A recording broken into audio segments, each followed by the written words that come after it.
요한복음 17장 내용을 우리는 오랫동안 강해를 했습니다.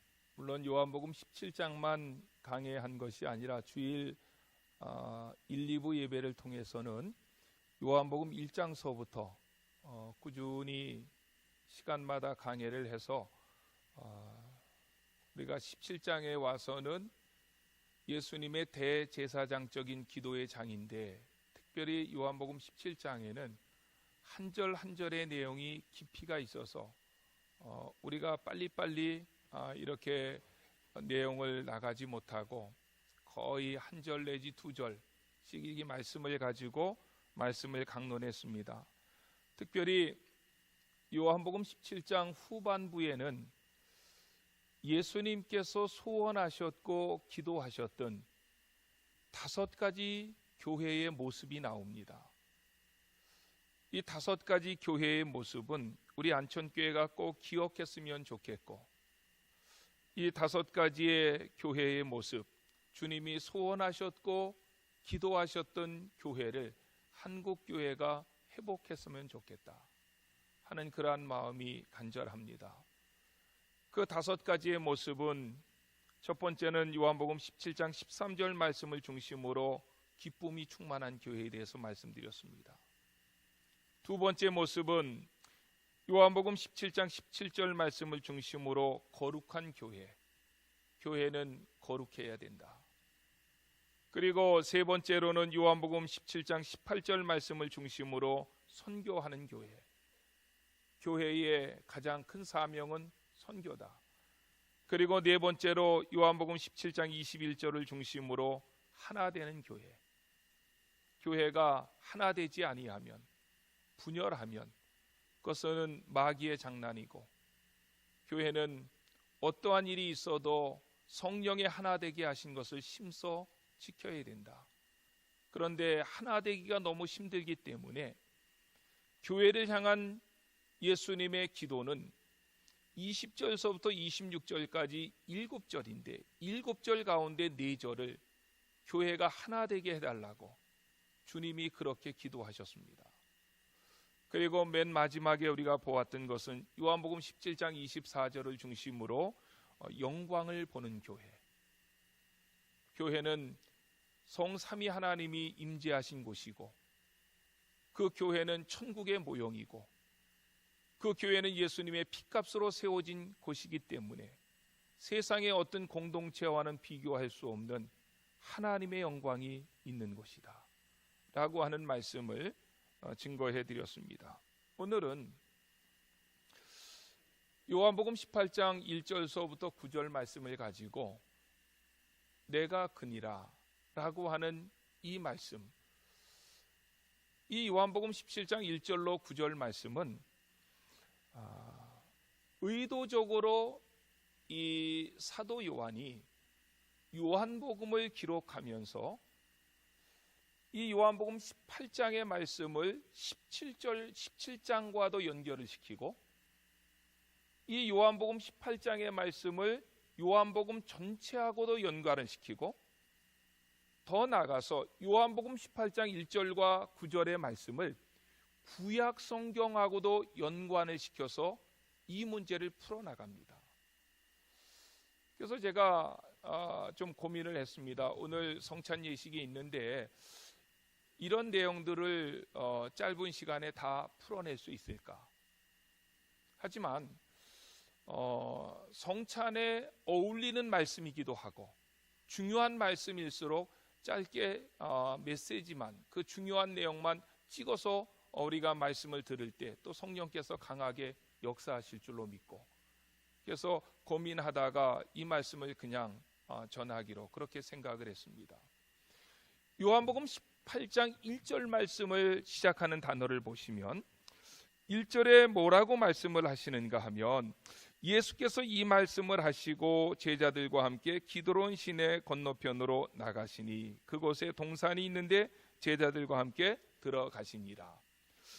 1절을 시작하는 단어에 예수께서 이 말씀을 하시고 라고 했던 이 말은 1절에서 그 얘기를 했기 때문에 의도적으로 17장과 연결시켰다는 거예요. 17장에 어떤 말씀들이 있었고 그 다음에 이런 뜻이니까 이거는 17장이 배경이 되지 않으면 설명해 나갈 수 없는 부분이겠지요. 17장의 내용은 우리가 너무나도 잘 들었던 것처럼 예수님께서 십자가를 앞에 두고 유언과 같은 마음으로 하나님 앞에 기도했던 내용입니다.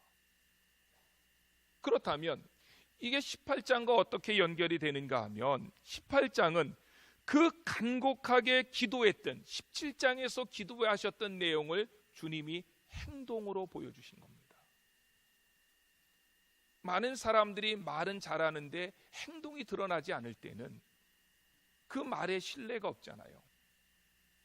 그런데 예수님은 17장에서 간절하게 기도하신 다음에 그 기도하신 내용을 18장에서 행동으로 보여주고 있는 그림을 오늘 18장 1절에서 우리에게 말씀해 주고 있다는 것입니다.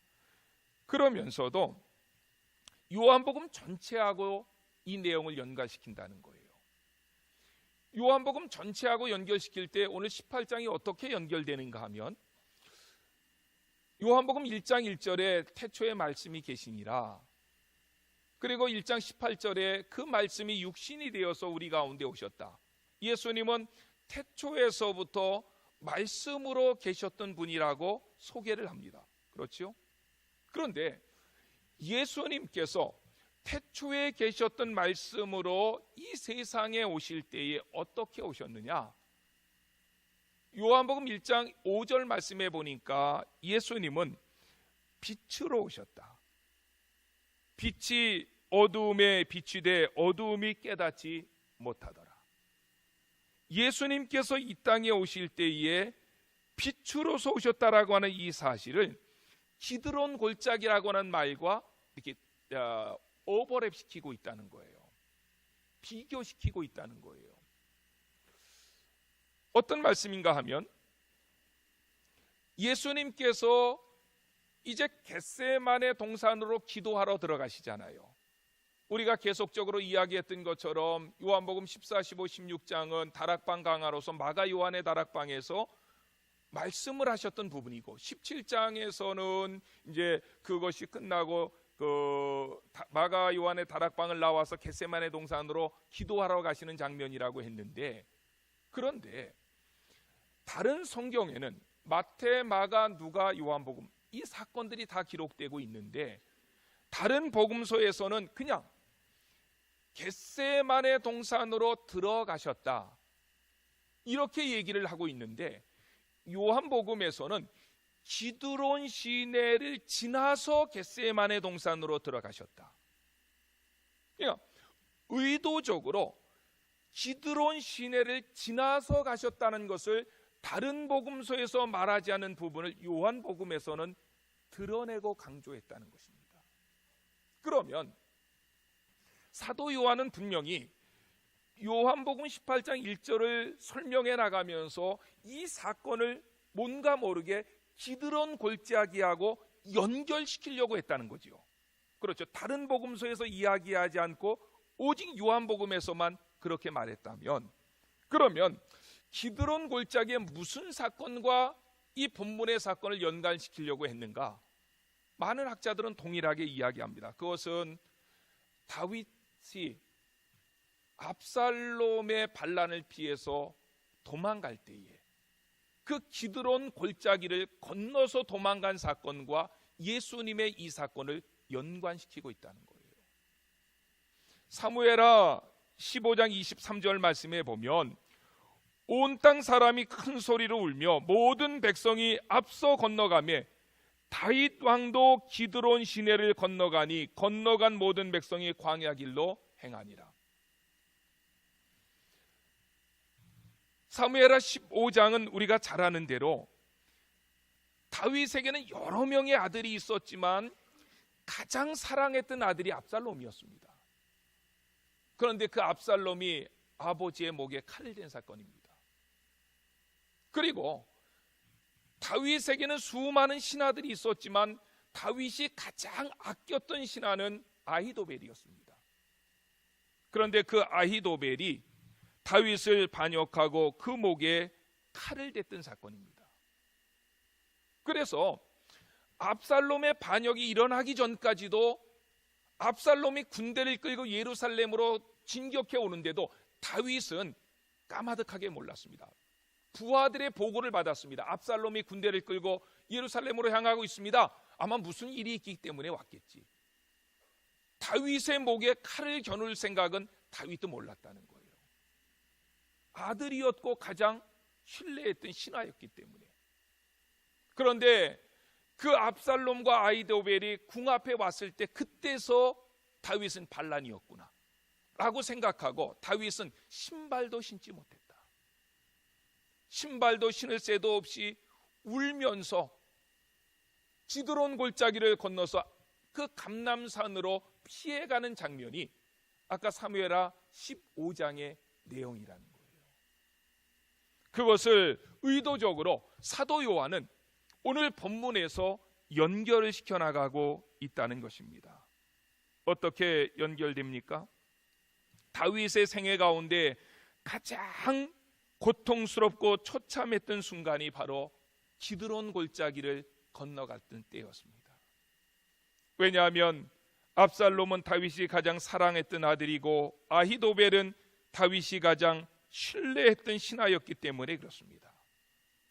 그가 가장 사랑했던 아들이, 가장 신뢰했던 신하가 다윗의 목에 칼을 들여댄 그 사건을 오늘 본문의 말씀과 사도 요한은 의도적으로 연결시키면서 예수님이 가장 신뢰했던 아들과 같은 가룟 유다, 가장 신뢰했던 신하와 같은 가룟 유다의 배신 때문에 예수님은 십자가를 목전에 두고 있다는 것입니다. 그런데 나중에 기회가 되면 한번 더 이런 부분을 자세히 살펴보겠지만, 다윗을 반역했던 그 반역자들의 죽음과 예수님을 반역했던 가룟 유다의 죽음이 공통성이 있습니다. 우리가 잘 아는 대로 다윗을 반역했던 압살롬이 도망을 가다가 나무에 목이 걸려서 죽었습니다. 그리고 다윗을 반역했던 아히도벨은 집에 돌아가 목을 걸고 죽었습니다. 그런데 예수님을 반역했던 가룟 유다 역시도 목을 메어 자살했던 것을, 의도적으로 이 사건을 본문의 저자는 그 사건과 연결시키고 있다는 거예요. 놀랍게도 기드론 골짜기라고 했을 때 그 기드론이라고 하는 이름의 뜻이 어두움이란 뜻입니다. 저도 성지순례를 2번 갔는데, 성지순례에 가면 예루살렘도 산이고 그 앞에 있는 감람산도 산입니다. 예루살렘은 해발 800m 정도 되고 그 앞에 있는 감람산이 조금 높은데, 그러면 생각해 보십시오. 산과 산이 있으면 그 산과 산 밑에는 뭐가 생기겠습니까? 골짜기가 생기죠. 이쪽은 예루살렘 산이고 동산이고 이쪽은 맞은편은 감람산이니까 그 사이에 골짜기가 생기는데 그 골짜기의 이름이 기드론 골짜기라는 거예요. 그러니까 이 기드론 골짜기는 산과 산 사이에 있기 때문에 항상 음울한 분위기를 자아냅니다. 왜냐하면 낮에 돼도 이쪽에서 해가 떠도 이쪽 산 때문에 그늘이 생기고 이쪽에서 해가 떠도 이쪽 산 때문에 그늘이 생겨서 항상 음울한 분위기. 그래서 기드론이라고 하는 그 말의 뜻이 히브리어로 어둠이라고 하는 뜻이었다는 거예요. 그런데 예수님께서 제자들을 데리고 건너갔던 그 시간이 어느 시간이었느냐?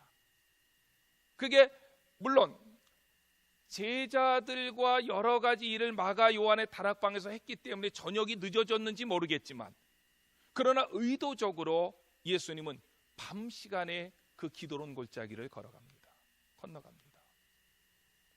기드론이라고 하는 단어가 어둠이었다고 하는 단어와 예수님이 그 시간을 맞추어서 기드론 시내를 건너갔다는 말은 우연의 일치가 아닐 것이다. 그런데 그 예수님과 이 기드론 골짜기를 걸어가셨던 예수님과 요한복음 전체는 이게 구약하고 연결됐을 땐 다윗과 연결시킨 거고, 요한복음과 연결시킬 때는 어떻게 연결이 되느냐, 이 사건이 우리가 잘 아는 대로 요한복음 1장 5절에서 예수님은 빛으로 오셨다 그랬어요.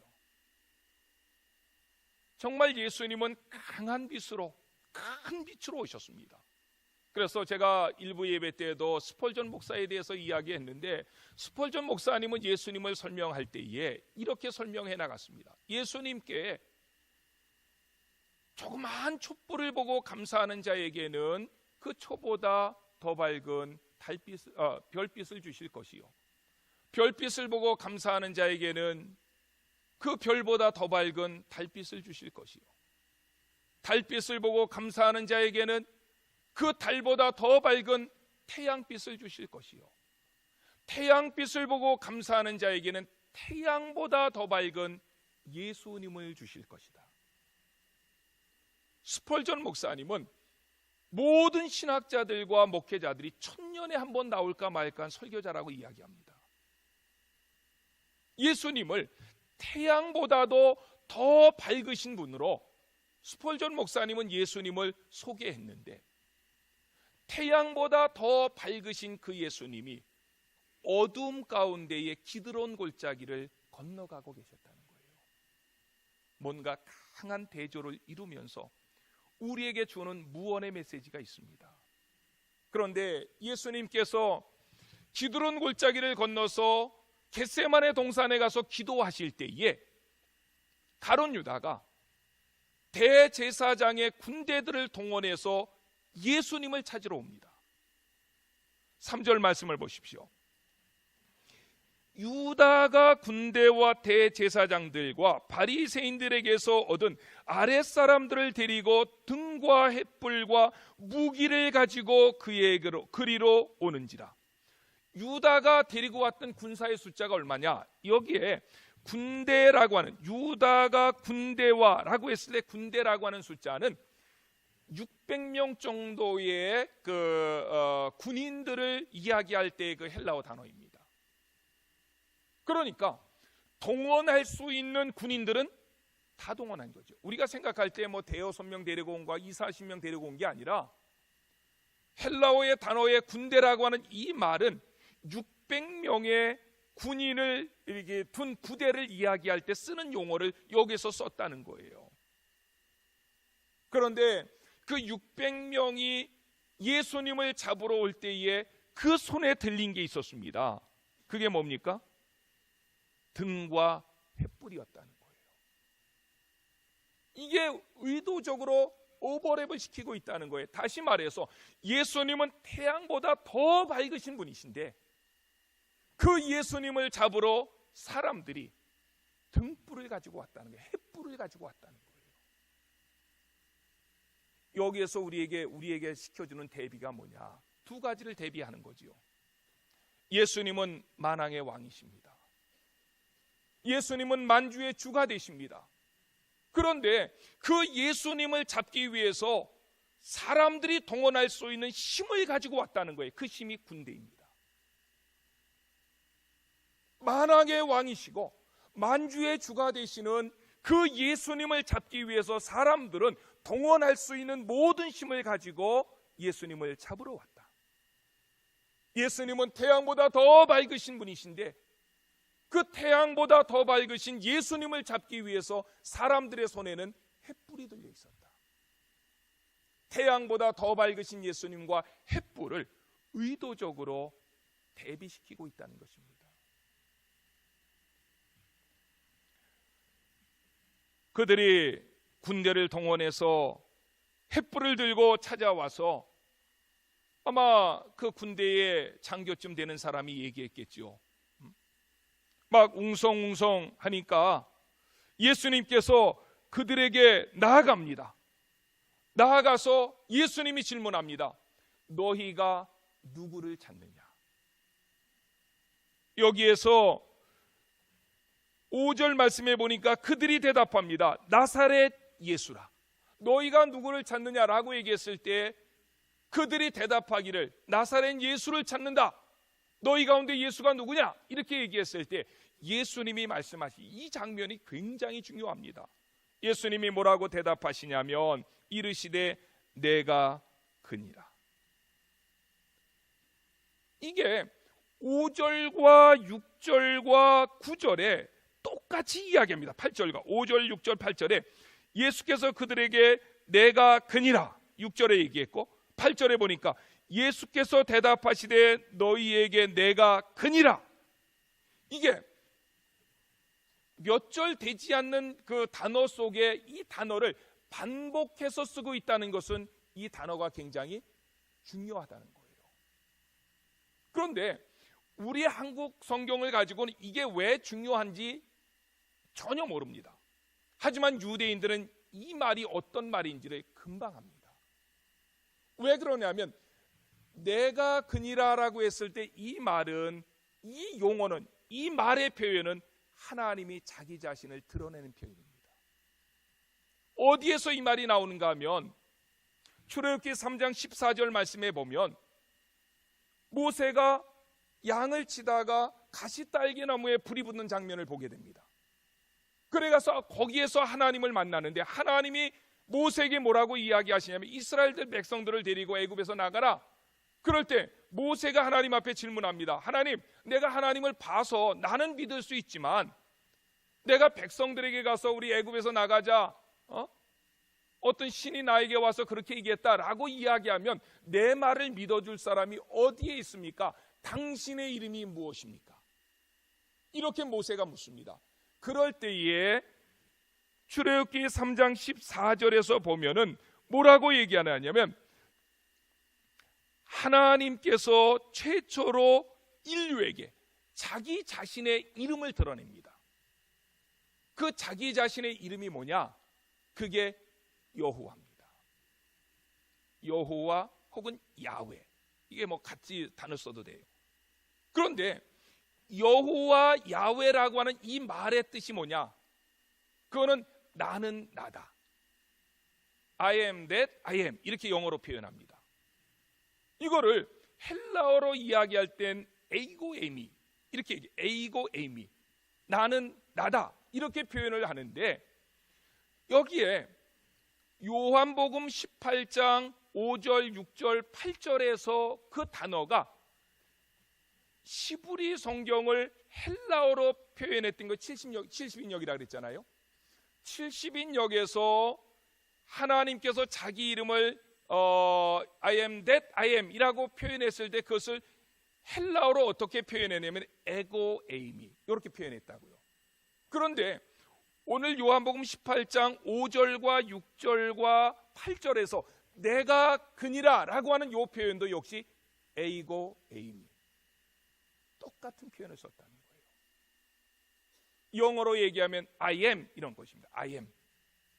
이게 강조형으로 얘기할 땐 I am that I am 이렇게 표현되어지죠. 내가 그니라. 이 얘기는 예수님이 하나님의 아들 되심을 그 순간에 드러냈다는 거예요.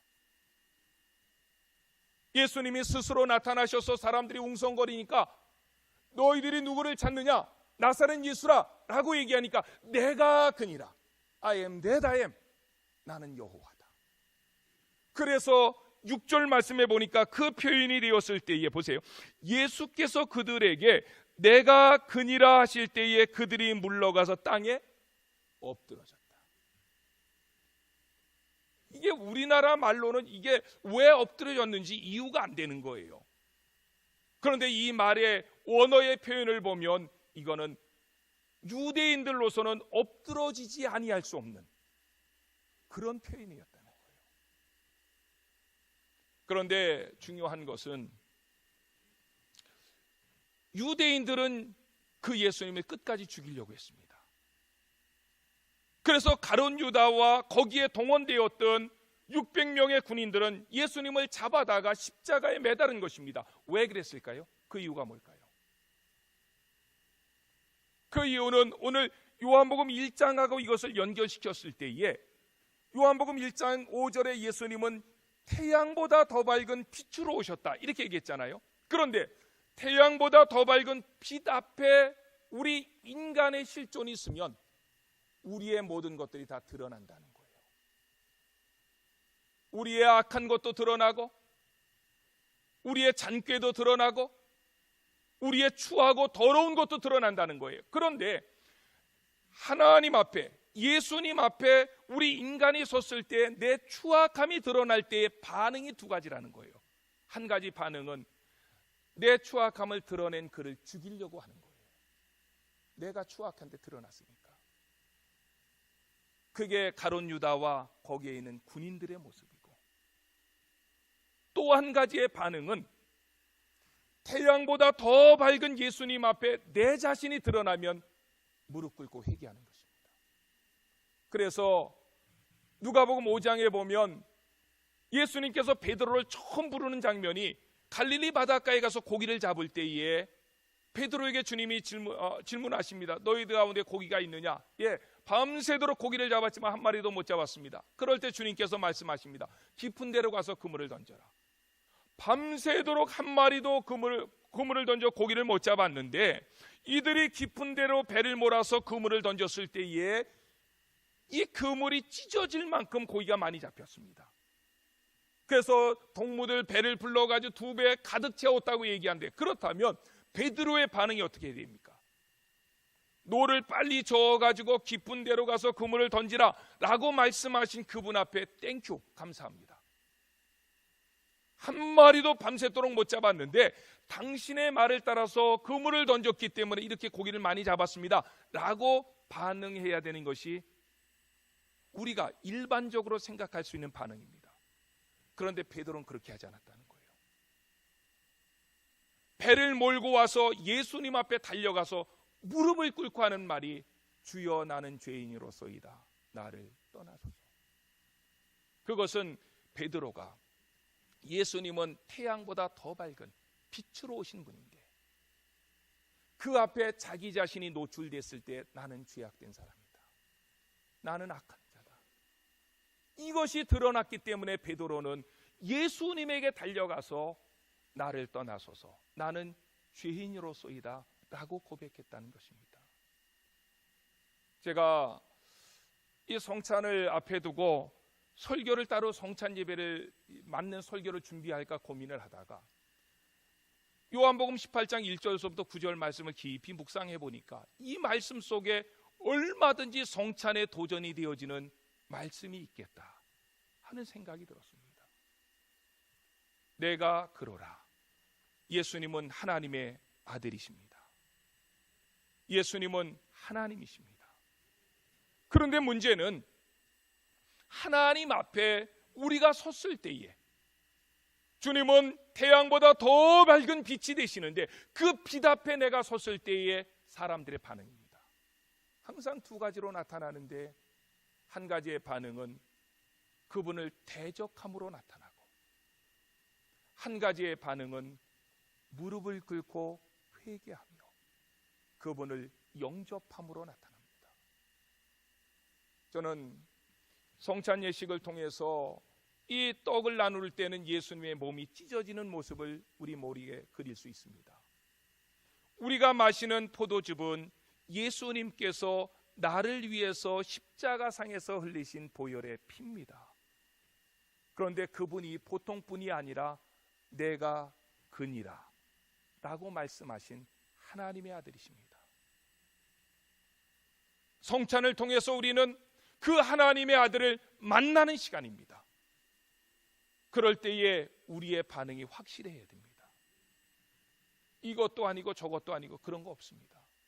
둘 중에 하나입니다. 그분을 대적하든지 아니면 나의 죄를 회개하고 그분을 나의 마음 가운데 영접하든지 그분이 하나님의 아들이심을 인정하든지 그래서 그분이 하나님의 아들이심을 인정했을 때 남은 생에는 그분을 위해서 살겠노라고 다짐하시든지 그런 역사가 오늘 성찬을 통해서 저와 여러분들 가운데 일어날 수 있기를 주의 이름으로 축원합니다. 기도합시다.